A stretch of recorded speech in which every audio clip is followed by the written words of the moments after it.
Good afternoon, everyone. My name is Linda F. Woods. I am the proud mother of Erick J. Hendricks. For a long time now, I have tried to come up with a message to deliver to you that would reflect my pain as his mother. A message that would describe the injustice and the invisibleness that allowed my son to be treated almost as an enemy combatant within the greatest democracy known to man. And I admit, as of this very hour, my words are not an accurate reflection of the emotions I endured.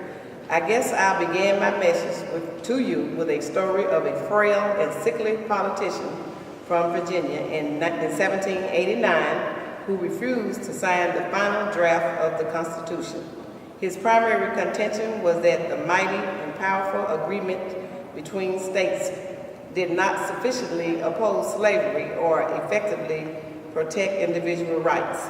He had the courage to power for the rights of the invisible. His efforts eventually led to the 1791 Bill of Rights, which we hold so sacred today.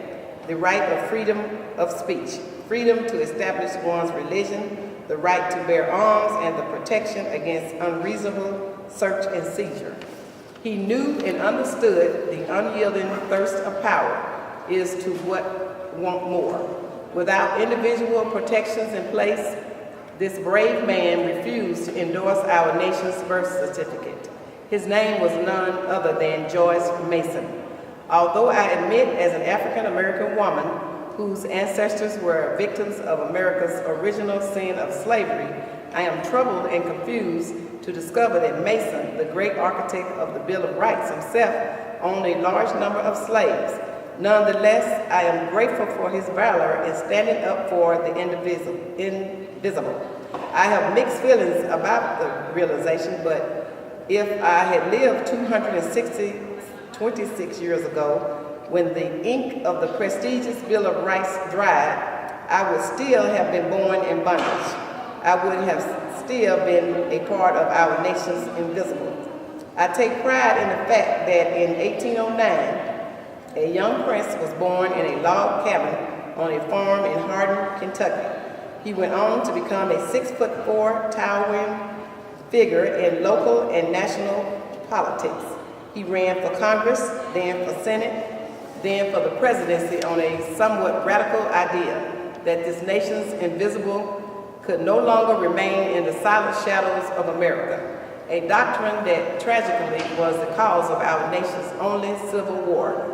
His principled struggle to uphold justice, his willingness to endure, ultimately cost him an unfortunate and untimely assassination. His name was none other than Abraham Lincoln. In Lincoln's famous Gettysburg Address, he proclaimed, "This nation under God shall have a new birth of freedom, and that government of the people, by the people, for the people, shall not perish from earth."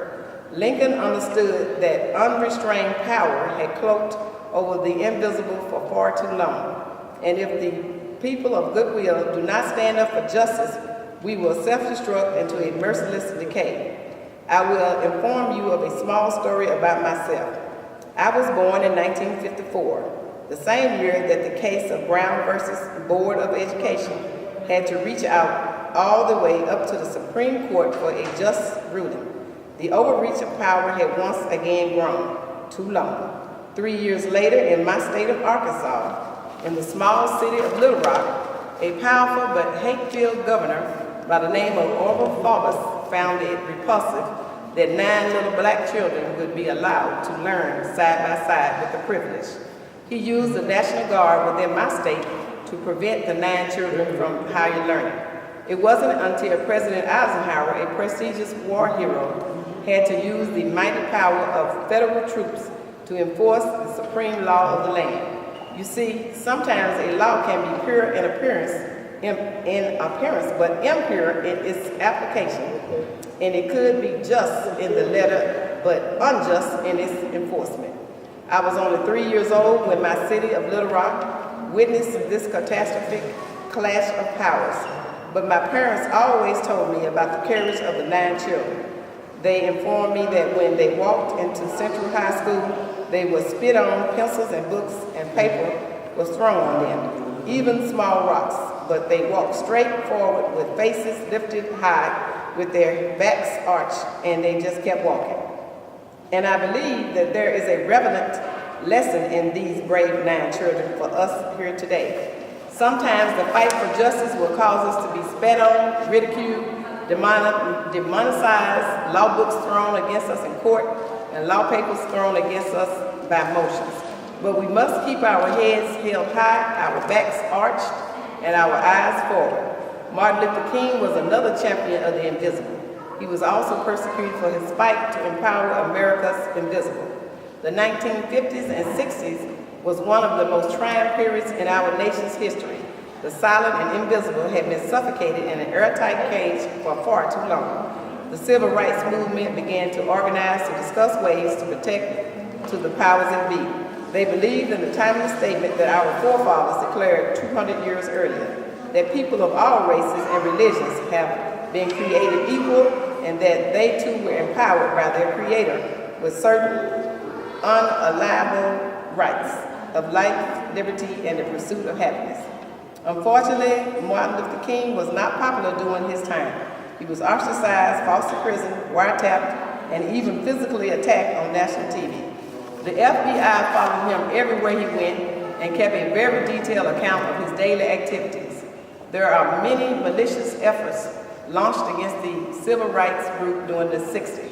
Some of them were fired from their jobs, their driver's licenses were revoked, denied the right to vote, denied the permits to protest. Newspapers refused to write honest and objective articles. TV stations portrayed them as divisive, ignorant, militant, and even communists. But as in the words of a wise man who once stated, the moral ache of life bends toward justice. Even though the rotten course of hate and segregation was backed by a small but powerful group in government during the 60s, the American spirit that seems to mysteriously correct itself through people of integrity gave through, resulting in the 1965 Civil Rights Act.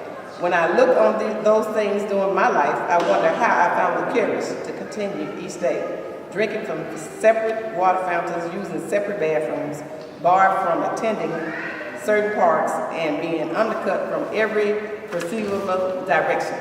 Although we live in a much better world, the struggle of people of goodwill is to make sure that our great nation always keeps everyone's rights protected, that no group of people ever becomes invisible again. I believe that the cure for racism is communication, a communication that leads to understanding, an understanding that leads to love. Love is the cure, but we are always traveling in the opposite direction today. We can't cut off communication with our foes and expect for peace. The courage to communicate with one another is our challenge in the 21st century. If we get this aspect right, we will surprise ourselves how much race relationships improve. My son is no Martin Luther King, Malcolm X, or Rosa Parks. However, I can't help but to realize that the same tactics used on Martin Luther King and Malcolm X are being used today. Erick was not a man that sought recognition for the many contributions he gave his community, nor the contributions he gave toward our nation's security. I am troubled by the environment of hate that has arisen of late. The more I study the current events, the more I am seeing a very familiar pattern of an entire population slowly becoming invisible. My son is of the Muslim faith and an educated black man.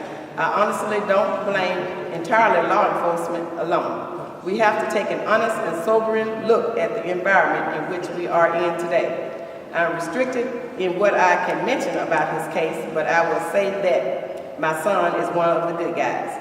He was not perfect, but he believes in helping his country and his fellow man. I will continue to fight for his freedom until he is free or until my last breath. All my life I have tried to make sure he does not become invisible, and this is why I stand here today. I have come from the small state of Arkansas to urge this noble gathering present here to preserve in the fight to protect not only my innocent son's freedom, but to make sure that the people of this peaceful faith don't become our nation's invisible. We can never allow this to happen. Thank you and God bless you. And this is a letter that my son wrote, and my name is Linda Woods, and I approve this message.